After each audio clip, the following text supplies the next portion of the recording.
Welcome to the TF1 show. I'm your host, Tinas Ferreira, the desk fan that keeps you cool, calm and collected in the face of the heat wave that is F1. Now, the Mexican Grand Prix is about 6 days away, and it's been a surprisingly slow news week in, the Formula One world in general. But while I was lurking in the deep, dark depths of Twitter, I saw a few headlines that actually piqued my interest and, raised my eyebrows. Now, all of these headlines dealt with Max Verstappen and his supposed happiness or unhappiness, depending on the news source, with his current situation at Red Bull. Now, I think these whispers on the internet are the first steps of a potentially massive narrative that we're going to be following over the next year. And it's basically asking the question as to whether Max Verstappen will remain at Red Bull after 2020, since his contract is effectively ending at the end of next year. And if he does leave Red Bull, where will he go? Now, the title of this episode indicates that he's in a bit of a catch-22 or caught between a rock and a hard place and I think this is a fact like cheese or a fact like a cow or whatever other facts you can think of. Red Bull just isn't delivering the car that he so desires. And they've had the opportunity now since 2016 when Max moved there initially. And I think since, 2014, 2015, 2016, they were in the position to win races. Daniel Ricciardo won a few races for them every year. And they were in the position to at least contend and fight for podiums more often than not, ever since the turbo hybrid era. Even, not even allowing for the fact that they were so dominant before that. And now I think Red Bull is starting to run out of excuses with regards to their engine, because that was their traditional excuse where they said, they have the best chassis on the grid or the best car, the best aerodynamics and the most downforce, but they were losing out to Mercedes when it came to engine power. And that's why they just couldn't compete for, world championships with either Daniel Ricciardo or with Max Verstappen. And it is true that they did have a bit of a power disadvantage. And I think especially in 2016 and I think the second half of last year in 2018, Red Bull did have the best chassis and that they were definitely lacking a bit of engine power, which, fair play to them, they pointed out. And then they decided to undertake this Honda project where they now for the first year this year have a Honda power unit at the back of their car. But, again, they're still going on about the fact that they technically would be doing a lot better if only they had more power. But I don't think that's the case necessarily anymore, because I think we've seen quite a few times this year already that Mercedes actually seems to have the best all-around chassis when it comes to downforce and cornering speed. And then Ferrari conversely has this incredibly powerful engine with a very slippery body, which means it's incredibly fast in a straight line. So Red Bull, I think for the first time, or maybe not for the first time, but it's quite blatant now this year that they are a bit of a jack of all trades, but master of none, where they don't seem to have the upper hand in any department when it comes to their car design. So that I think is a big problem for Max Verstappen, because what that then means is it's no longer a single specific area that they need to improve, and it's now an all-round package problem that they now need to play catch up on. And if you think about the fact that 2020 next year is the last year with the relatively stable regulations, the sort of first iteration, second iteration, and now this year we're in our third iteration of the turbo hybrid era regulations, with next year remaining basically the same as this year. And obviously Red Bull was and is still one of the top three teams on the grid. However, not as top three as Mercedes and Ferrari, unfortunately. But the point that I wanted to make is that next year is the last year with relatively stable regulations, and then we move on to 2021, which is effectively a blank sheet of paper again. And also what that then means is it becomes very difficult to figure out or to determine whether Red Bull are firstly going to be as competitive as they are now, and then secondly, if they can be more competitive than what they are at the moment. And if you look at the last three regulation changes, if the one in 2014 and then the one in 2017 and then now the one this year, they haven't they've been there or thereabouts, but it's not like they came with a concept that blew everybody else out of the water like what they did with, the blown diffuser back in 2010 or 2011. So who knows what we're going to see in terms of Red Bull Racing. And I think all of this uncertainty and the fact that, Max has come onto the scene with such a massively high level of expectation around him and his performance and his capabilities. I think him and, his very much overbearing father, Jos Verstappen, they've gotten Christian Horner and Helmut Marko very, very nervous about whether they're going to stay at the team or not. And if you look, back at the history of how Red Bull got Max Verstappen initially and how Max Verstappen was effectively signed into the Red Bull family, was Helmut Marko was so desperate to get Verstappen in the team that he effectively decided to give Max Verstappen a race seat in 2015 at the age of 17, because that's effectively what it took for them to sign Max. Because, and I don't know how many people know this, actually Toto Wolff and Mercedes were also very interested in Max in 2014, and especially the second half of 2014, and wanted to sign him as part of the Mercedes-Benz Junior Development Program. And then obviously Red Bull was also very interested, but what effectively Red Bull managed to do, what Red Bull managed that Mercedes couldn't manage, was to actually offer Max a race seat in Formula One the next year in 2015 at their Toro Rosso team, which obviously Mercedes, they only have 2 seats available. And at that time they were very much in the middle of a Nico Rosberg, Lewis Hamilton civil war. So they couldn't offer Max that same seat. They couldn't offer him a seat in F1 like what Red Bull was able to. And then consequently, Max signed with Red Bull, or at least with the Red Bull Junior program. And then he started with Toro Rosso in 2015. Now they've obviously again managed to try and keep him happy and bend over backwards. If you think about the fact that they demoted Daniel Kvyat in the middle of 2016, just because they realized that if they don't get Max in that Red Bull seat and in a position to win races very quickly, that he again is going to probably try and jump ship to another team, which Helmut Marko found completely unacceptable, which then meant he had to fire Kvyat, put Max Verstappen in, then obviously got great return on investment when Verstappen won the next race in Spain. But I think all of this just shows how desperate Red Bull is to keep Max Verstappen in their car. And I think next year it's just going to become more and more difficult for them to do that if they can't prove to Verstappen and his father that some way they can sort of tell them and show them that there's going to be a world championship with that team in his future. And I don't know, I just think that if you look at how things are going to, given the fact that the regulations are staying pretty stable for next year, I still think Red Bull is probably going to be the third best team in 2020, especially now that Ferrari has been making massive improvements to their car. And they are now very much the ascending force in Formula One, with Mercedes sort of being the big institution that just can't stop winning for some reason.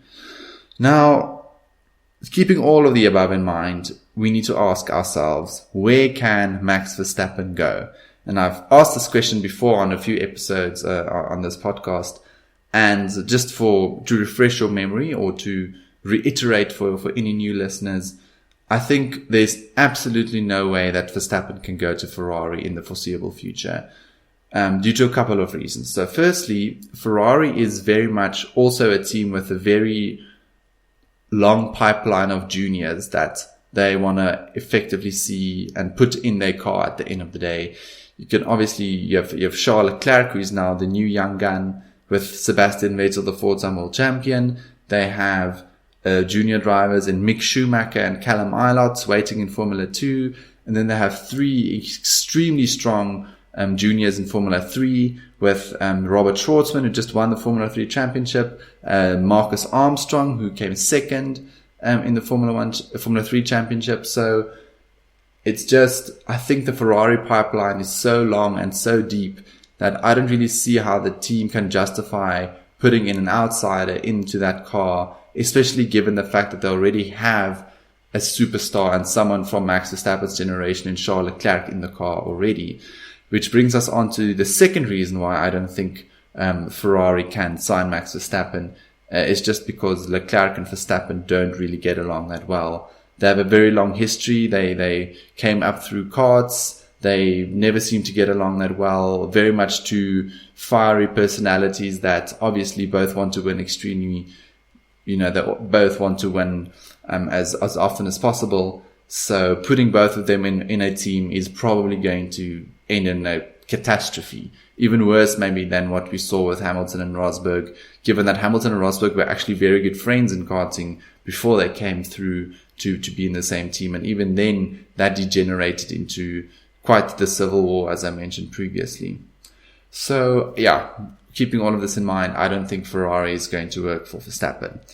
Now Mercedes, maybe at Mercedes and then again, I think he has the same problem here with Mercedes already having a bit of a pipeline, maybe not as deep as Ferrari's, but they have a pipeline of drivers that they want to eventually put into their, the Silver Arrow because of the money that they invested in these drivers already. So obviously Esteban Ocon is now at Renault, and people keep saying that, there's no way for Mercedes to call back Ocon, during his 2-year contract at Renault, which is fair enough, but I still foresee probably that Hamilton and Bottas are going to continue into the next year.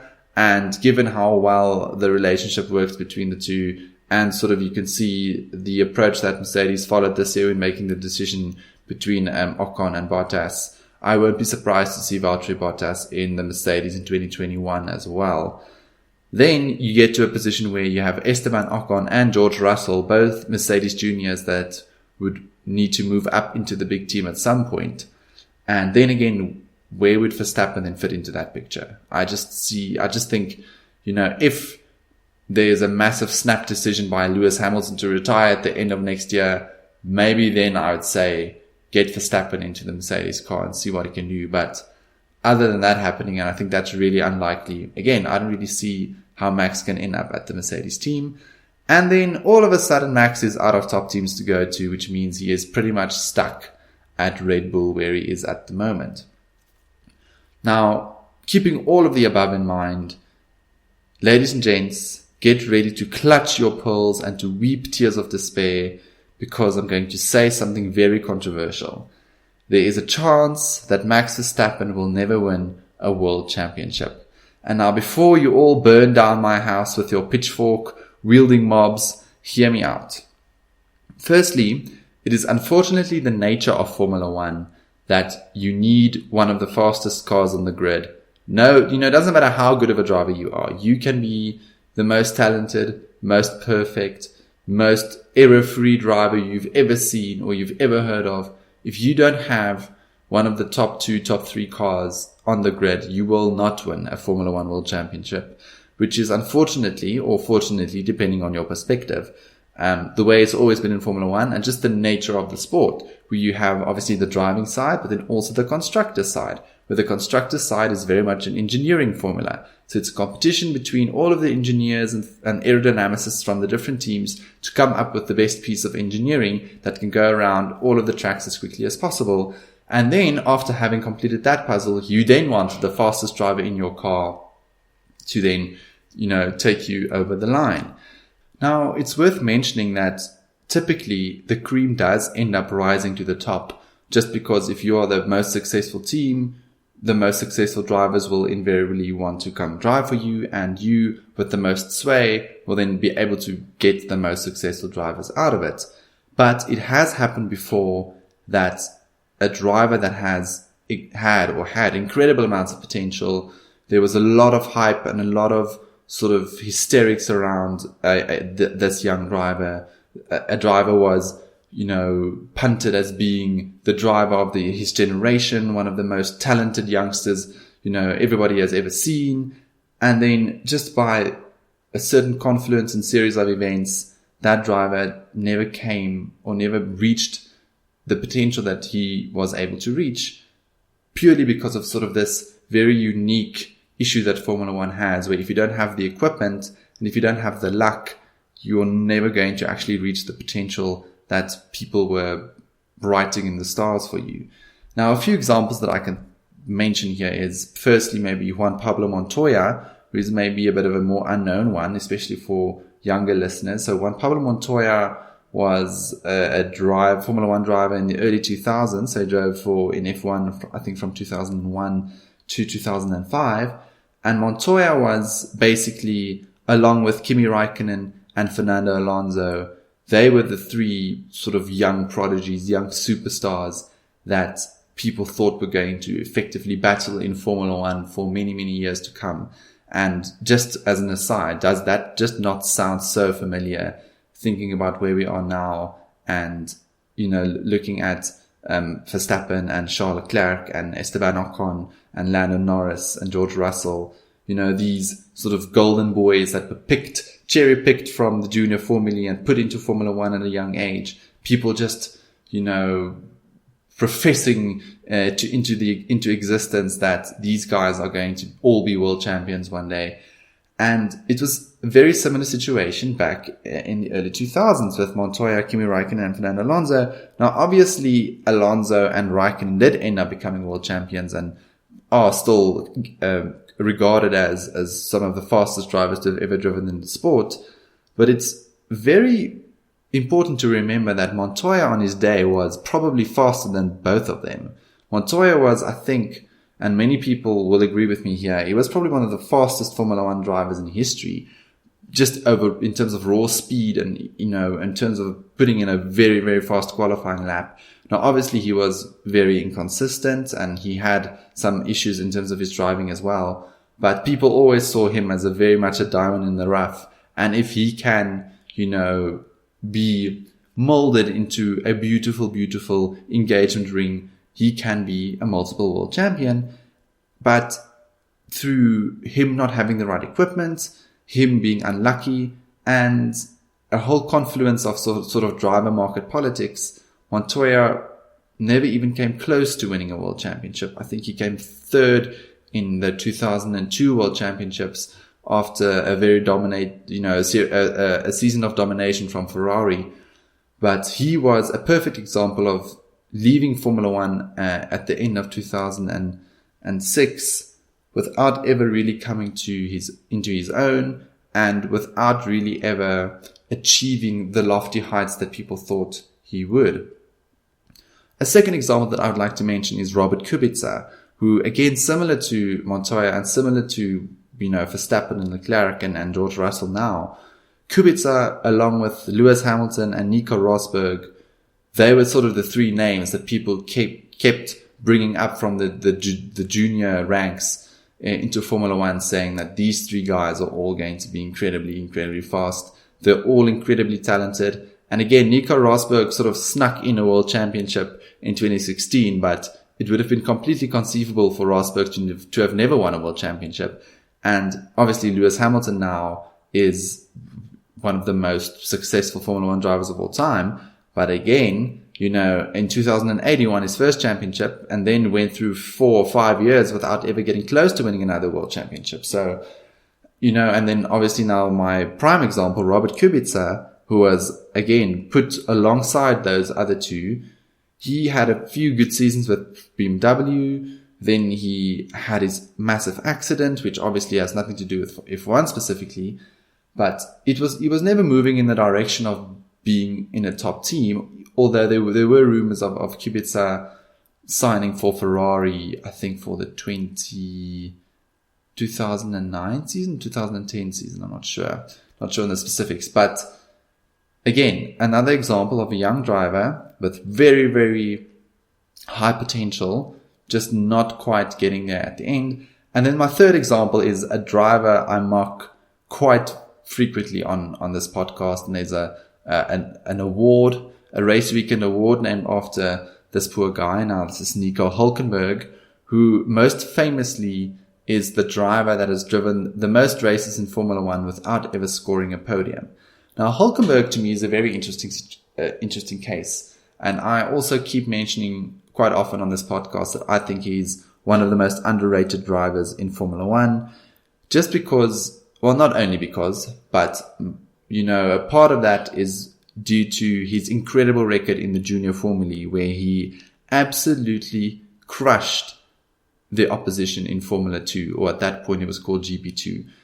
Like, there were a few, if you think about Formula 2 campaigns, where people said it was the most impressive performance by a driver in Formula 2 or in GP2, 4 names come to mind. The first being Lewis Hamilton in 2006, where he won the championship in his first year, and then Nico Hulkenberg 2 years after that.